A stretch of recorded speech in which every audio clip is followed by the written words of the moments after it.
Assalamualaikum warahmatullahi wabarakatuh. Perkenalkan, nama saya Tamara Maruya Sitorus, NPM 22082600020. Di sini saya akan menjelaskan mind map saya di blok emergensi, yaitu tentang luka bakar.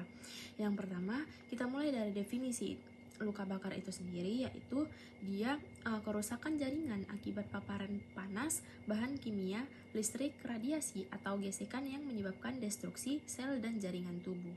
Untuk etiologi ataupun penyebab dari luka bakar itu sendiri, yaitu dia bisa karena api, air panas, logam panas. Kemudian juga bisa karena listrik, bisa karena arus listrik yang terlalu tinggi ataupun yang terlalu rendah. Kemudian bisa juga karena radiasi, yaitu sinar UV ataupun terapi radiasi.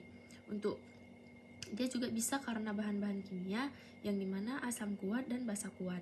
Juga bisa karena gesekan yang dimana misalnya itu dia akibat kecelakaan lalu lintas. Kemudian untuk faktor resiko dari luka bakar itu sendiri, yaitu dia biasanya rentan terkena pada anak-anak dan lansia yang dimana karena kulitnya itu tipis. Bisa juga karena pekerjaan yang dimana pemadam, koki, teknisi listrik juga rentan terkena luka bakar. Kemudian juga bisa karena lingkungan yang dimana lingkungannya itu tidak aman, terdapat kebocoran gas ataupun rumah tanpa pengaman. Juga bisa karena gangguan mobilitas ataupun kesadaran yang dimana dia tidak bisa menghindar dari sumber panas. Untuk derajat luka bakar itu sendiri, dia ada 4. Yang pertama, derajat 1 itu di bagian superficial. Lapisan yang terlibat itu dia lapisan epidermis.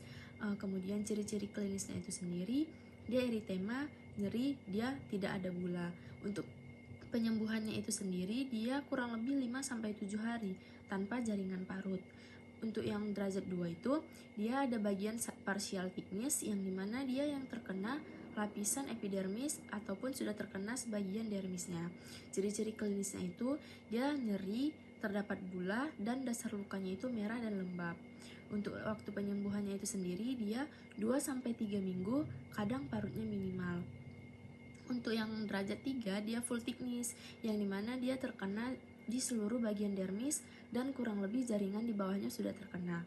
Untuk ciri-ciri klinis itu sendiri, dia tidak nyeri karena sarafnya sudah rusak dan dia kering, putih, coklat, dan sudah terdapat eskar.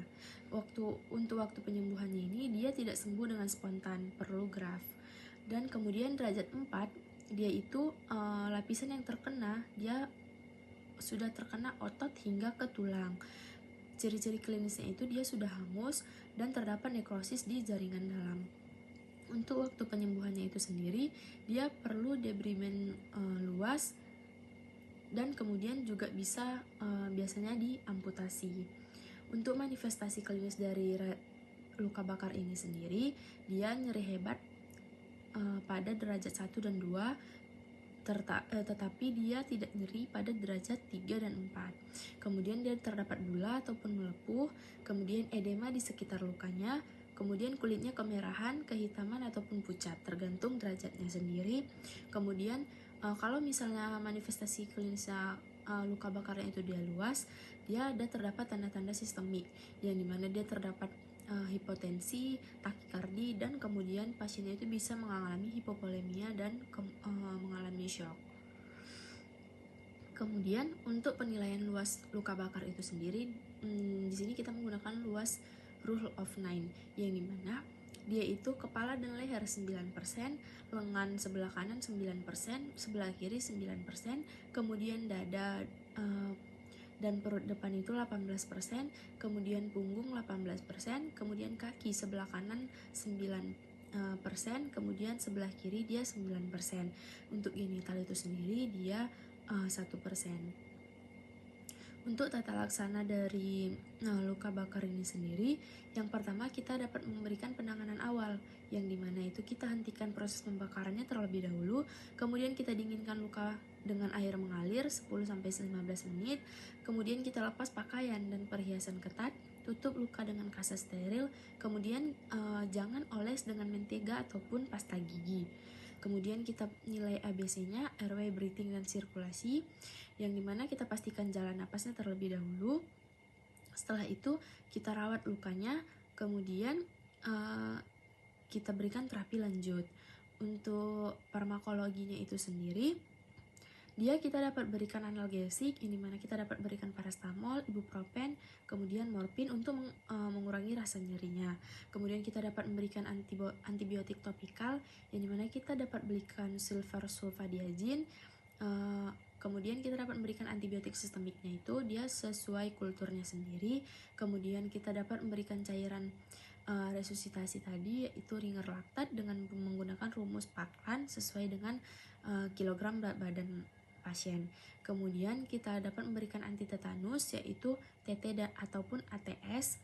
Kemudian kita dapat memberikan juga vitamin C ataupun zinc, PPI ataupun antihistamin untuk mengurangi luka dan gatal pada waktu penyembuhan. Kemudian untuk nutrisi kita berikan pasien dengan yang tinggi kalori dan protein. Kemudian kemudian ada juga untuk komplikasi dari luka bakar itu sendiri, yang dimana dia dapat mengalami shock hipovolemik.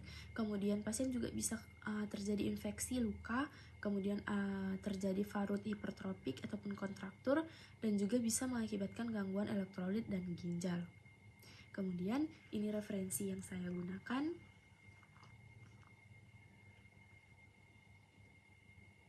Sekian presentasi dari saya ucapkan terima kasih. Assalamualaikum warahmatullahi wabarakatuh.